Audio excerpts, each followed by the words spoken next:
Grüß Gott alle zusammen, ich bin's wieder, eure schwäbische Asiatin. Und die hier, die sind für dich, gell? Die waren im Angebot. Und wie sieht's aus? Alles wird im Schritt. Also sag mal so, wenn dein Crush aus dem Schwabeländle kommt, gell? Ist nicht so einfach, ihn oder sie um deinen Finger zu wickeln. Aber es besteht die Chance. Und wie genau, zeige ich dir heute. Ach, yes, das Marie und Josef. Ich habe eigentlich keine Pollenallergie. Nur eine Allergie gegen schöne Menschen. Kannst du die Zitrone mal kurz heben? Du bist einfach zu süß und laut Google soll Zitronensaft ein wenig helfen, die Süße auszubalancieren. Das ist aber komisch. Laut meinem Kalender ist der Frühlingsanfang nächste Woche.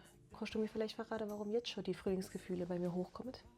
Halt, stopp! Jetzt reicht es! Weißt du eigentlich, dass du wie ein Sonderangebot bist?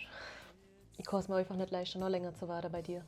Wie, du sprichst kein German? No problem. I can speak English. If I could remake the alphabet, I would put you and I together.